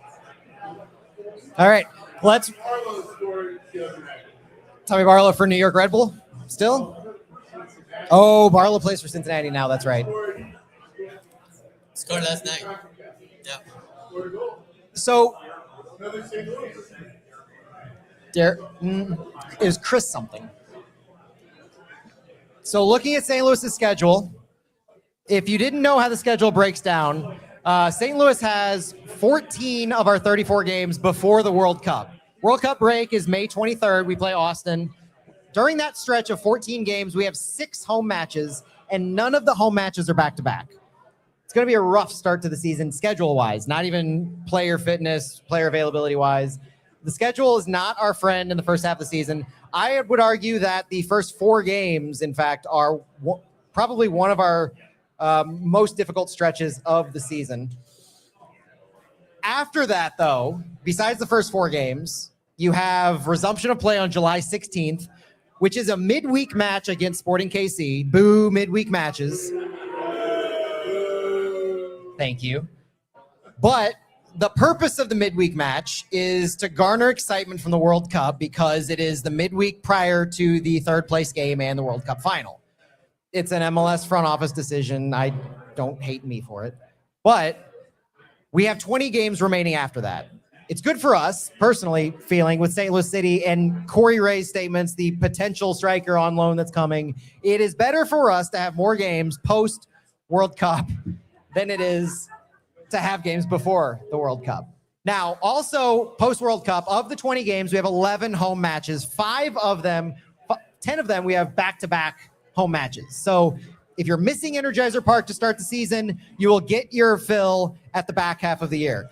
Toughest stretches for me, guys, first 4 games, and then October 11th through the 17th. 3 games in 7 days against some really tough competition. But we do have easy stretches, comparatively speaking. San Jose, Austin, and Colorado in April and May. And then July 25th through August 30th, we have 6 games with borderline or below playoff expected teams. And your mileage may vary at that point if they remain that way. But just big picture-wise, easier schedule after the World Cup than there is at the start. Looking ahead at the next couple of days as we dial it back to the now, the roster lock date for MLS is tomorrow as we're recording this. It's Friday at 7 o'clock, right before matches start. Hearing from the club, I would not expect, so don't get your expectations up, a big, massive post saying, this is our official roster, this is what we got. What you can expect is to know what our roster looks like right now. We have 27 players under contract out of an available 30. We haven't yet named a player on the off-roster homegrown or the slot 31, which are those homegrown slots where you loan them out for the season. Last year, it was Miguel Perez and Tyson Pierce. Haven't put anybody there yet, and I don't know if we will, given the need for Miguel Perez, Tyson Pierce being injured. We are unable to put Caden Glover on those roster slots because of his previous usage on the supplemental roster. And Makai Joyner obviously is playing 10, so we can't put him on those roster slots. So we talked earlier about the depth, so we've already gone about how our roster looks. What I think matters a lot to folks is who we expect to be our top performers in 2026. So it is City Player Award prediction time. Now, we're not talking league-wide awards because you've got Marcel Hartl, Roman Berkey in contention with a lot of dark horse candidates. I want to talk about the best players on City. And I want to talk about the MVP, the Golden Boot, the best U22 or U23, given, circumstances, minutes leaders, most improved, and the best defensive player. Guys, let's start with our predicted MVP of City this year. I'm going to start it with Marcel Hartl. Roman Berkey. Marcel Hartl. If Roman Berkey is our MVP this year, we will have done a fantastic job. I think I heard at City Live, Kyle Hebert said the team kept 8 clean sheets last year, and the defense's goal is more. Golden Boot. My Golden Boot this year has not been signed. What? Now, you could take that one of two ways. That's grim. Well, that's one way you could take it. For your information, Simon Becher is under contract. What are you talking about? Fair point. Simon Becher. Listen, Simon and I have had enough run-ins. I don't think we need to. we don't need to expand upon this. Yes, aware Simon Becher is under contract, but I'm viewing it as we're going to sign such an impact player this summer, DP striker. I'm buying into the Kool-Aid that person with our final 20 games will overtake Simon Becher, who will have scored 8 or 9 goals by that point in 14 games. Oh. Right? Is this not believable? Is this not? This is only my second beer at Blue Jay. So Santi, is that Simon Becher as your Golden Boot? For me, yeah, Simon Becher. I'm going Simon Becher as well. All right. Worth noting, Marcel Hartl scored 9 goals last season and is our PK taker. Just putting that out there as we pivot over to our best U22/U23. Now, I say U23 because I wanted Daniel Edelman to be in contention for this, and he turns 23 in April. So best U22/U23. My vote's Falou Fall, who turns 22 this year. I have Makai Joyner. Or does he have to be a U22? No. Just age. Okay. Just age. Makai Joyner. Dark horse for Golden Boot? No, I'm just kidding. No. Too much. Stu, best U22/U23. Oh, man. I'm going follow fall as well. Just assuming he stays healthy all year. Joyner is going to, I think, impress people, but you would have to be a lot to make up for Falou Fall being the starting right center back. Left center back. I joined a new fantasy soccer league this year on Fantasy United. The MLS one or no? No, not the official MLS one. But Kickbase is great. Shout out to Fabian Rankel. And I picked up Falou Fall. So I have vested interest in Falou Fall being good this year in that regard as well. Minutes leader. Who do you think will lead St. Louis in minutes this year? And I'm going to go with the obvious optimism here. It's Roman Berkey.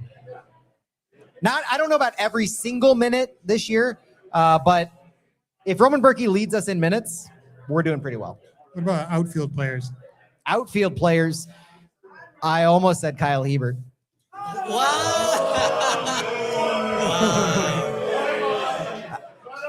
See, this is how I know that we have the best listeners, because you boo a comment like that. You guys are aware enough on what that means. Now, again, no disrespect to Kyle Hebert. Kyle Hebert, to Santi's point, is defensively sound, kind of where you draw the line. But no, he's very reliable. The correct answer to minutes leader for an outfield player is Marcel Hartle. Yeah, that's the one I have. Stu? Oh yeah, assuming he stays healthy. If he doesn't, I'm going Conrad Ball. This next one, I hope we have different answers. This one's controversial. Most improved from last year. Now, I will not accept the answer of everyone, because everybody was so. It's a team. The team. This is not a team answer. My answer is Cedric Toyshirt.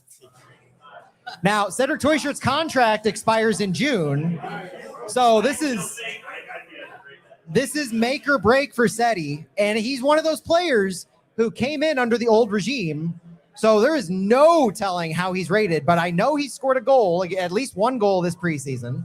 I know he's getting back into fitness, and I expect him to be seeing more and more minutes. The problem is where, because in this system, you have Marcel Hartle, Sang-Bin Zhang, and Simon Betcher. And those are the three positional options for Cedric Toyshirt. So he will need to overtake one of Sang-Bin or Simon Betcher. Plenty of different meanings for either one of those. But I think Cedi has the ability, if fully healthy, to return back to back half of 2024 Cedric Toyshirt. I like that shout out to Cedric Toyshirt.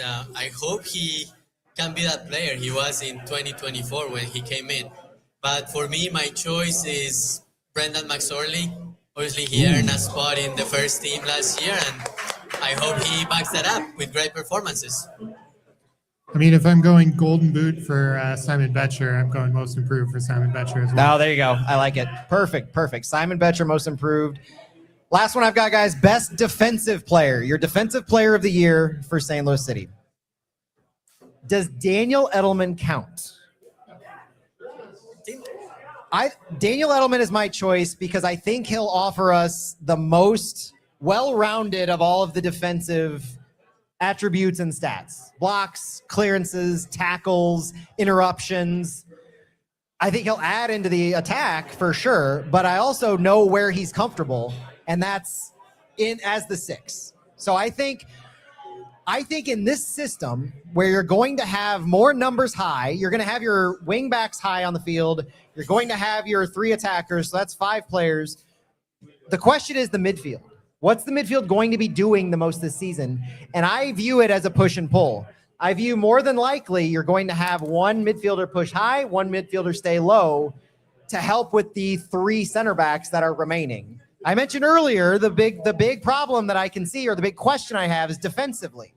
If you have that in possession and you're able to successfully implement it, you run a risk, like we've seen the past few seasons, of being hit on the counter and then end up in the 1v1 defending. And we've seen struggling in that. Now, we've seen struggling in that with lower quality center backs, I would offer. But Dante Polvera is sus in his defending as one of those center backs. So I'm not quite sure that I can see Daniel Edelman consistently pushing high, is my point here.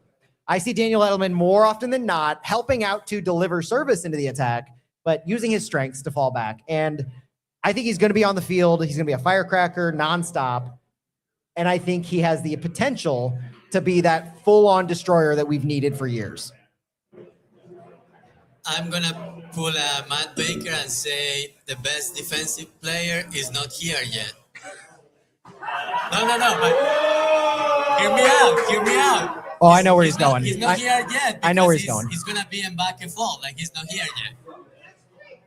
That's a good shout. Mbake Fall, LAFC veteran, knows the league, bringing him back from Barca B. Will be here next week. If he's fit, he last played January 11th. Barca's kind of sat him out since he's had his transfer rumors and the transfer itself. So the question to me is, Mbake returns next week. how soon before we Yeah, see him? it's gonna take a few weeks, I think. Does he get the benefit statistics wise of missing these really rough first 4 games? Well, sure. Your Golden Boot winner is going to miss the hardest part of the season. Fair. Okay. Touche. Any other awards that you guys want to give out? Any other stat categories that I missed?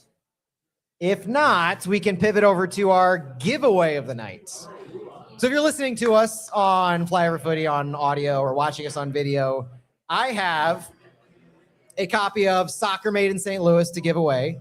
And I have a locked and loaded trivia question that I spent a good 30 seconds on crafting. I spent more time actually thinking about it than I did researching it because I like this one. I'm weary of everybody just shouting out. So if you want this book, come stand over in front of here and you'll get a chance to make a guess. Don't be shy. It's an easy one to guess. I promise it's an easy one to guess.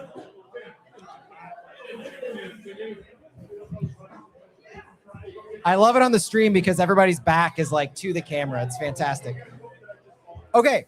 Who do we have? We've got 4 guys here. Introduce yourselves, gentlemen. My name's Jacob. Jacob. My name's Tim. Tim. Daniel. Daniel. Chris. Chris, Jacob, Tim, and Daniel. All right, gentlemen. The question is simple. And feel free to say the same number, because if you say the same number and you are correct, I do have a tiebreaker. Well, the tiebreaker's on my phone, so I'm going to have to do it from memory. How many players currently on the St. Louis City roster played for City 2 against Bayer Leverkusen back in 2022?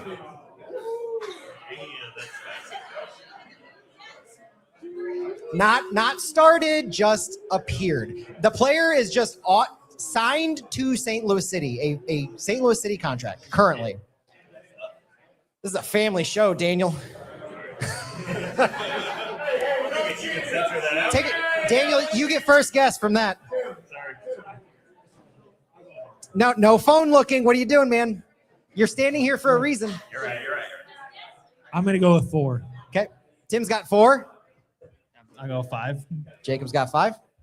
4. 4. Chris has 4. Daniel, what'd you end up with? Did you actually look? Oh, no. Guess. I can't think. I'm not good at enough. I'm going to just say it's 7. Now, consensus vote. If nobody got it exactly right, should I ask a different question or should I give it to Price is Right rules? Different question. Okay. The correct answer is 8. Oh, so close. Now, I know, that's what I'm saying. So putting myself on the spot here, the answer is on my phone, which is currently videoing us for the live stream. The 8 players are... Oh, okay. Yeah, let's guess names. Who'd you have in mind? Yarrow and Hebert. Yarrow and Hebert. Those are 2 of them. What else we got? Quickly. Miggy, Pompeu. Miggy, Pompeu, Ostrak. I heard Berkey. Leuven.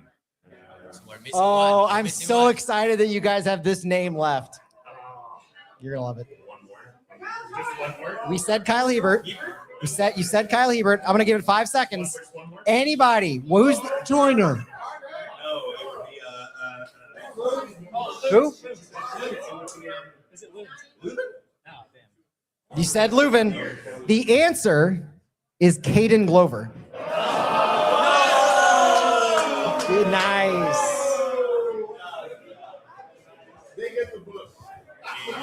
Well done. So to recap, if I can, Kyle Hebert, Josh Yarrow, Celio Pompeu, Edward Leuven, Roman Berkey, Tomas Ostrak,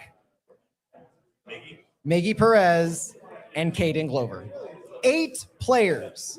I don't know what this means about this team. The fact that we have 8 players out of the 27 signed still on the team from the 2022 friendly against Bayer Leverkusen, but it's got to say something. Klaus was on the rosters. Klaus would have made 9. So, all right. Knowing those names for the book, I am going to do Price is Right rules on this because, so no looking. What number did Edward Leuven wear for City 2?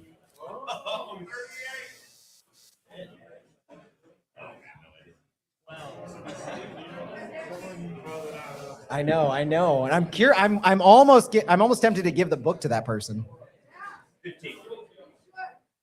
but they didn't come up. Keep guessing. Someone said No. I was gonna say who said 38. Do you want the book? If you guys want scarves, grab a scarf. That's the consolation prize, scarf. Edward Leuven wore 38 while playing for City 2. Thank you for playing, guys.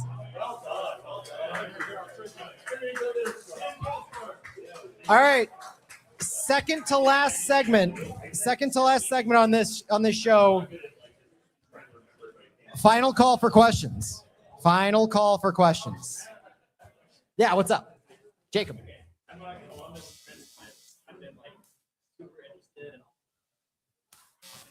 Yes.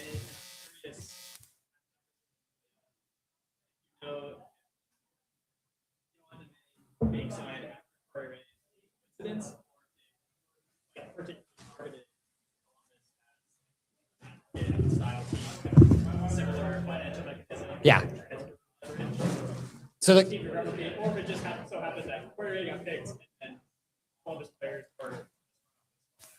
Jacob, if I can paraphrase your question, does St. Louis City have alignment in their hiring process?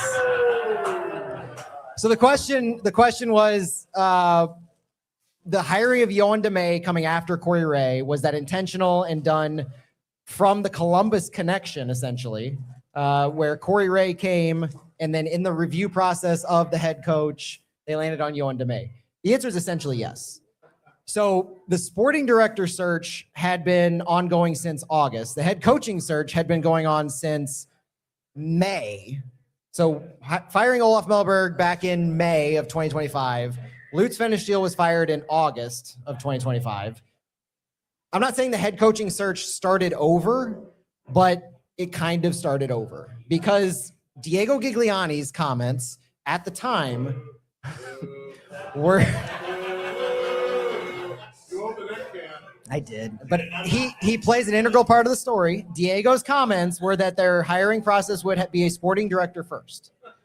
So the head coaching search was, they still had their candidates. They still had the work that they'd done before then. They still had who they, ideas for Diego and what he wanted to do. But the whole process needed to and did start with the sporting director.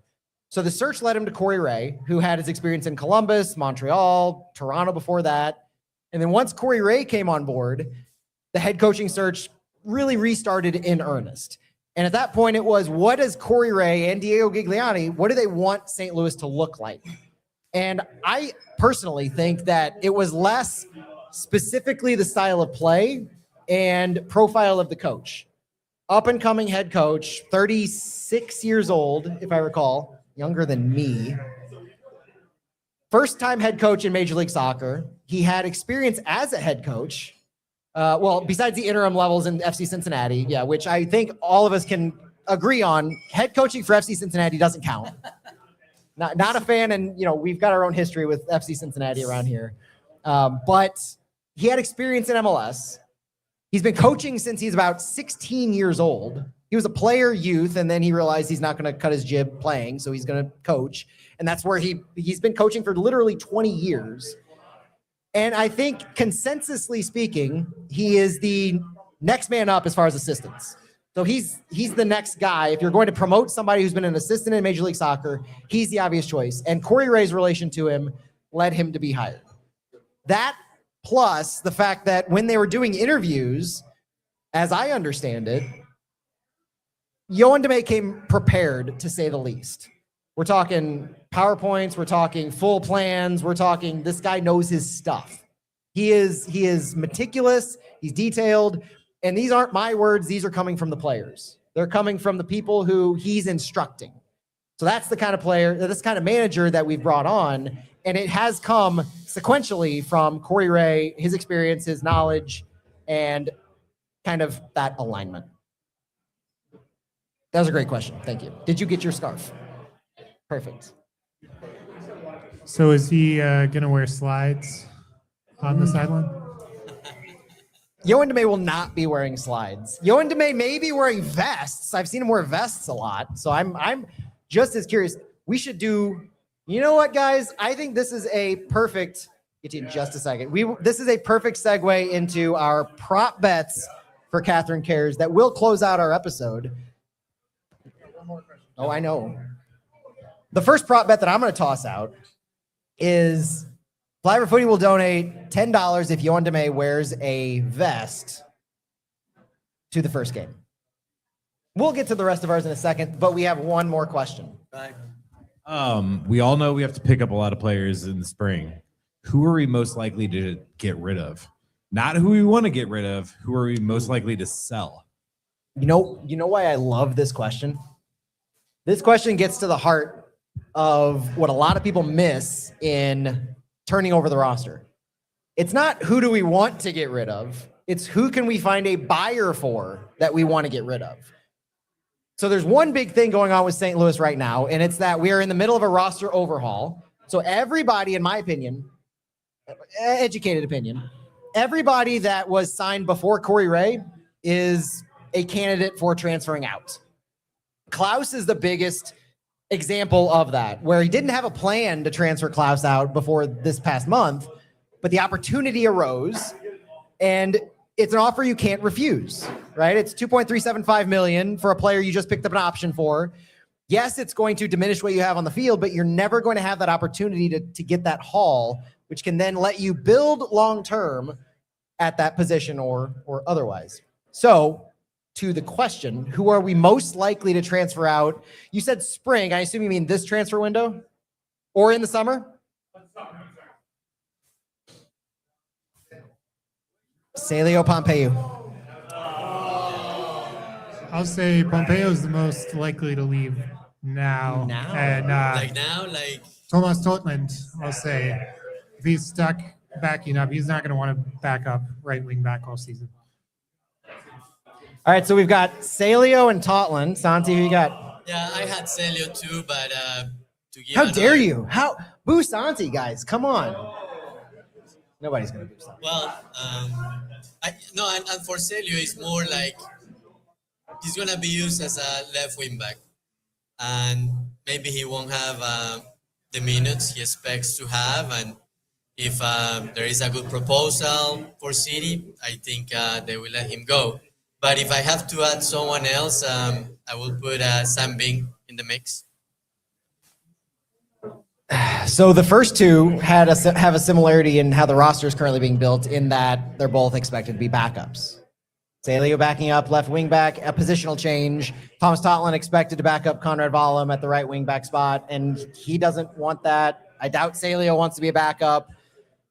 This is an opportunity for two quality players. And I think that's where the rub comes, is that the player has to be quality. They have to be in that age range where you can get a transfer fee for them.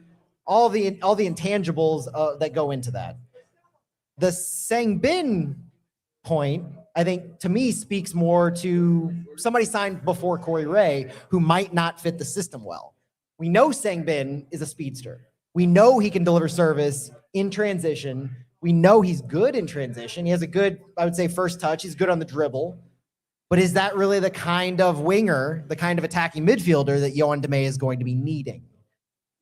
And if we transfer out Sangbin, Mackay Joyner is primed to take a starting role at the 10. Yeah, so you have the next player ready, and a local guy, give him an opportunity. So it will make sense. We'll see. Last call for questions.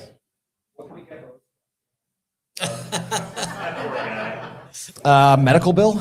A medical bill. The question was, what can we get for Ostrak?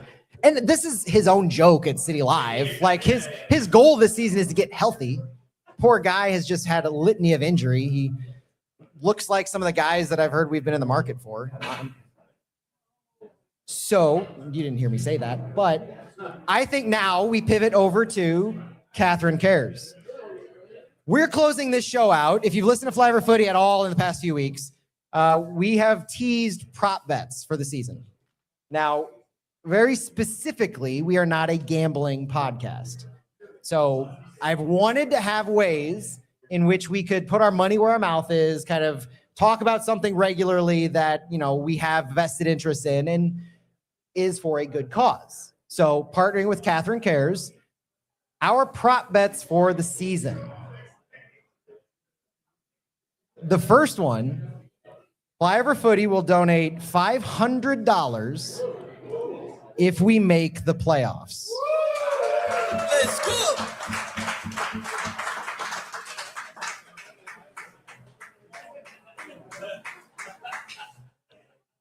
The second one's we're going to have some, we're probably going to do it, but we're going to have some conversation here. If any of our city award players, so you heard it earlier, we put it on the record, we've got Betcher, we've got, who did you have for U22? Blue Fall, twice over. Any of our city player awards hit at least 3/4 of the way true, which is a consensus thing. So we have to agree on it. The three of us and Phil. If any three of us agree that Simon Betcher, well, that one's easy. Simon Betcher, Golden Boot, but Blue Falls are Defensive Player of the Year. If any of the three of us agree, we will donate $100 each.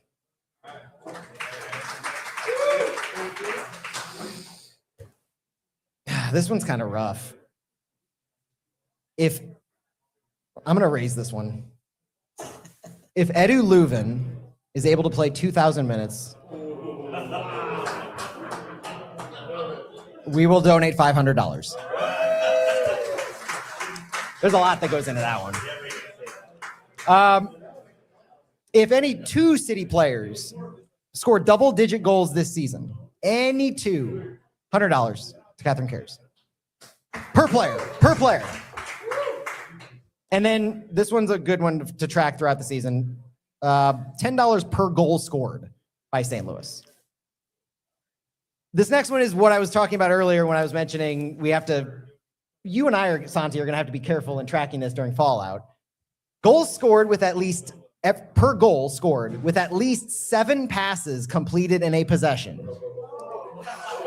Right? Knowledgeable fans, thank you. This will prove the success of Yohan Dame's system. What he wants to do.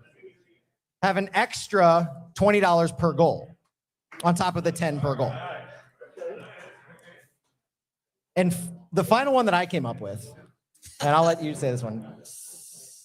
Every penalty kick that Roman Berkey saves.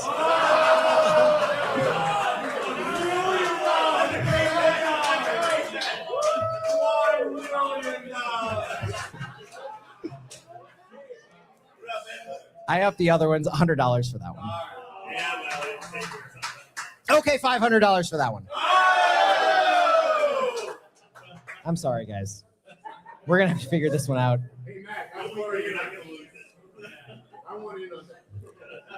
If anyone is willing to match any of these, let us know, and we will keep track of that.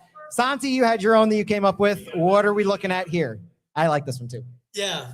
So I'm gonna go high on Betcher this year. So if he scores 10 or more goals in the season, it will be a $100 donation. And with a bonus, if he scores more goals during the season than Joao Klaus, I will match it with another $100.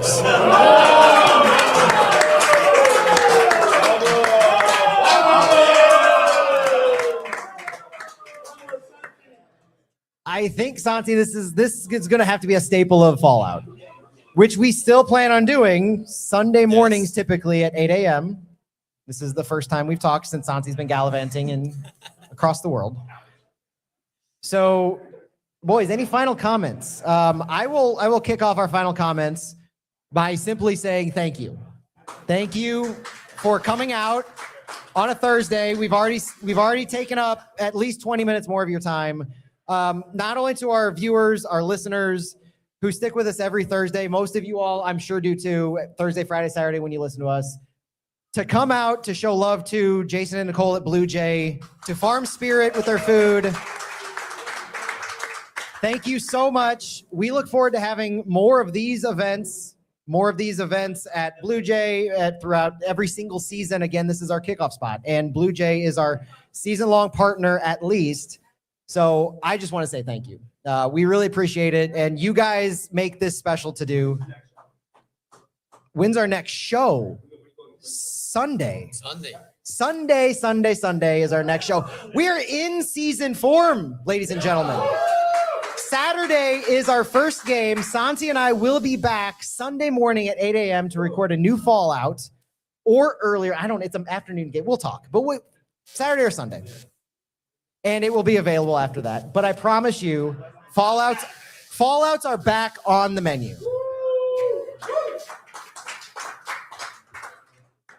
Final comments, Santi? Thanks, everybody. It was great to see you. Great turnout. We really appreciate all of you who took time of your day to come here. And also, thanks for listening. Vamos! The man of many kits, Stuart. Oh, yeah, Holton. no, just this show's helped really get me personally a lot more excited about Saturday. So let's go City.